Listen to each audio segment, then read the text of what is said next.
दोस्तों अक्सर आपने देखा होगा कि सत्ता के गलियारों से लेकर सड़कों तक हर जगह एक ही कहानी दोहराई जाती है। विकास के नाम पर नियम बनते हैं और नियमों के नाम पर आम आदमी की कमर तोड़ी जाती है। गाजियाबाद के मधुबन बापूधाम में भी ऐसा ही नजारा देखने को मिल रहा है, जहां गाजियाबाद विकास प्राधिकरण यानी जीडीए ने एक झटके में कई फ्लैट मालिकों के सपने को सील कर दिया। जी हां, पहले नोटिस थमाए गए और फिर महज एक दिन के भीतर फ्लैटों पर ताले जड़ दिए गए। दोस्तों ये कार्रवाई इतनी तेज थी कि इलाके में हड़कंप मच गया। लेकिन सवाल ये है कि क्या कार्रवाई सिर्फ नियमों की पालना थी या इसके पीछे कुछ और कहानी छुपी है। बात शुरू होती है मधुबन बापूधाम के ईडब्ल्यूएस यानी आर्थिक रूप से कमजोर वर्ग आवासीय परिसर से। ये वो फ्लैट्स हैं जो गरीब और मध्यम वर्ग के लोगों के लिए बनाए गए थे ताकि उनके सर पर एक छत हो सके।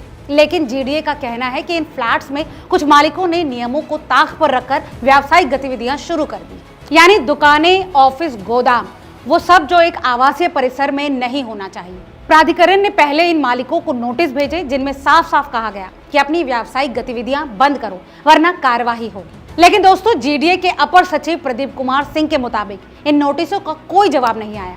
फिर क्या था, नोटिस की स्याही सूखने से पहले ही जीडीए की प्रवर्तन टीम ने बुधवार को मधुबन बापूधाम पर धावा बोल दिया और कई फ्लैटों को सील कर दिया। दोस्तों अब सवाल ये उठता है कि जब नोटिस दिए गए थे तो कार्रवाई इतनी जल्दी क्यों? क्या फ्लैट मालिकों को अपनी बात रखने का पूरा मौका दिया गया था या फिर ये एक दिखावटी एक्शन था जिसका मकसद किसी और को कुछ संदेश देना था? गाजियाबाद में अवैध निर्माण और नियमों के उल्लंघन की कहानियां कोई नई नहीं है। कुछ ही दिन पहले प्रताप विहार में भी एक अवैध निर्माण ढाया गया, जिसके बाद जीडीए ने वहां भी नोटिस जारी करने की बात कही। लेकिन मधुबन बापूधाम की इस कार्रवाई ने रफ्तार और सख्ती के मामले में सबको चौंका दिया। जीडीए का तर्क है कि ये फ्लैट्स आवासीय उद्देश्य के लिए थे, न कि दुकानों या फिर ऑफिस चलाने के लिए। उनका साफ कहना है कि नियमों का उल्लंघन करने वालों को पहले भी कई बार चेतावनी दी गई। लेकिन दोस्तों फ्लैट मालिकों की अपनी कहानी है। कई मालिकों का कहना है कि उनकी आजीविका इन्हीं छोटे मोटे व्यवसायों पर टिकी है। इन्हीं में से एक फ्लैट मालिक, जिन्होंने नाम न बताने की शर्त पर बताया कि हमने अपनी जिंदगी की जमा पूंजी इन फ्लैटों में लगा दी। अब महज एक नोटिस और एक दिन के अंदर सीलिंग। अब हम कहां जाएं? क्या जीडीए हमें कोई और रास्ता देगी? दोस्तों वैसे आपको बता दें कि ये कोई पहली बार नहीं है जब जीडीए ने ऐसी कार्रवाई की है। गाजियाबाद में अवैध निर्माण और नियमों के उल्लंघन की शिकायतें लंबे समय से आ रही हैं। 2022 में जीडीए ने अवैध कॉलोनियों और बिल्डिंग्स में फ्लैट खरीदने वालों को चेतावनी जारी की थी, जिसमें कहा गया था कि ऐसी प्रॉपर्टीज में पैसा लगाना उनकी मेहनत की कमाई को जोखिम में डालना है। आपको बता दें कि हाल ही में जीडीए ने जोन 7 में एक भूखंड पर अवैध निर्माण को बुलडोजर से ढहा दिया था, क्योंकि वहां स्वीकृत नक्शे का पालन नहीं किया गया।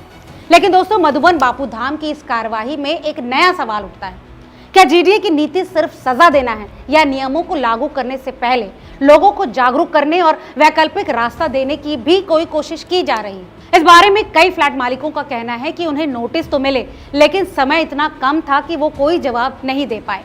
कुछ का यह भी आरोप था कि नोटिस में साफ नहीं बताया गया कि किन नियमों का उल्लंघन किया गया है और आखिर वो कौन से नियम तोड़े गए हैं जिसके चलते उनका घर महज एक दिन में सील कर दिया गया। दोस्तों अब ऐसे में सवाल ये उठता है कि आखिर जिस देश में इतने बड़े बड़े धन्ना सेठ लाखों करोड़ों का लोन लेकर गायब हो जाते हैं, ऐसे में आर्थिक रूप से कमजोर लोगों के साथ इस तरह का बर्ताव कितना सही है?